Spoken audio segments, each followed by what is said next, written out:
Պետրոսյանը գնդակ ուղարկում է Տուգանային հրապարակի ձախ կողմը ջերասան թարված էր եւ հոյակապ գոլ։ Խորեն Հովանիսյանն է հեղինակը։ Կան հաղթանակներ, որոնք մնում են արխիվներում, եւ կան հաղթանակներ, որոնք դառնում են ազգային դնթեի մաս։ 1973 թվական։ Մի ամբողջ ժողովուրդ շնչում էր մեկ ռիթմով, իսկ Հրազդան մարզադաշտի պատերը դղրդում էին Արարատ հուպտուր վանկարկումներից։ Այսօր այդ լեգենդար ակումբի մասին պատմող ֆիլմը արդեն էկրաններին է։ Սա պարզապես ֆիլմ չէ ֆուտբոլի մասին։ Սա հավաքական հպարտության, անկոտրում կամքի եւ այն հավատի մասին է, որ հայ մարդը կարող է լինել առաջինը, լինել լավագույնը եւ հաղթել անհաղթելիին։ Պատրաստվեք վերապրելու պատմությունը, որն ընդմիշտ փոխեց մեզ։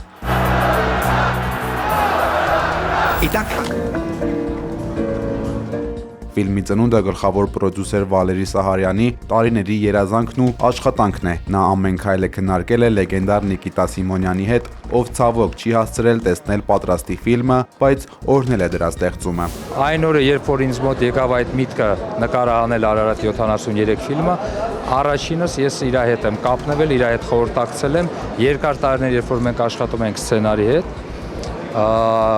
ունենք իր հետ ամիջական կապ եւ միշտ իր հետ քննարկում էինք։ Ինքը ունեցել է ամենաուղիղ մասնակցությունը թե սցենարի մեջ եւ անգամ ֆիլմի ցավոք սրտի հատվածներ է տեսել։ Այս ֆիլմը կլինի հետաքրքիր բոլոր խավի մարդկանց համար, բոլոր սեռի մարդկանց համար։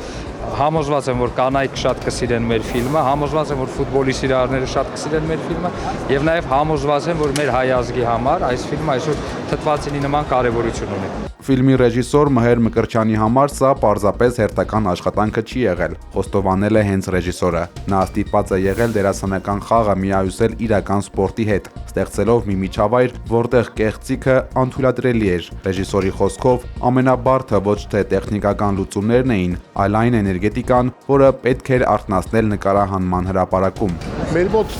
ստեղծվեց թիմ, միքս դերասանների եւ պրոֆեսիոնալ ֆուտբոլիստների։ Եվ ամենաերևի կարևոր բանը նա էր, որ իսկապես ստեղծվեց թիմ։ Ինչ-որ սենց իր էներգետիկայով, իր կանոններով, իր տրամադրությունով, դա ամենաբարդն էր երևի։ Բայց պիտի ֆուտբոլ խաղան նայել իմանայի, չէ՞։ Սովորեցին։ Նույնիսկ նրանք, ովքեր կային դերասաններից շատ տաղանդավոր, շատ շնորհքով դերասաններից, կային մարդիկ, որոնք որ ֆուտբոլ խաղան ընդհանրապես չգիտեին։ Եվ այո, 2-3 ամիս, շաբաթը 3 օր գնում էին շատ ծանր պարապմունքների եւ այն մինիմումը, որը որ պետք էր նկարահանումների համար, իրանք տիրապետեցին եւ ապրեն իրանք։ Շատ բարդ էր։ Սա Արարատ 73-ի մասին պատմությունը փոխանցել այն էներգետիկան, այն մաքրությունը եւ այն հավատալը, որ ունեին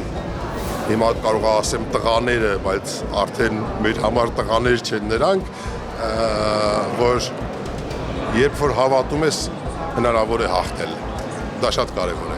Արարատ 73-ը պարզապես ակումբ չի եղել եւ ոչ էլ սոսկ վիճակագրություն սպորտային տարեգրության մեջ։ Սա մի ամբողջ ազգի հավաքական երազանքի իրականացումն էր, որն այսօր տասնամյակներ անց նորից կենթանություն է առել մեծ էկրանին։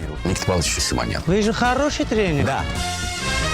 Արարատ 73 ակումբի մասին պատմող ֆիլմը արդեն սկսել է իր հաղթարշավը։ Այն ցուցադրվում է ավելի քան 1800 կինոթատրոններում, Կամչատկայից մինչև Կալինինգրադ, Բելարուսից մինչև Ղազախստան։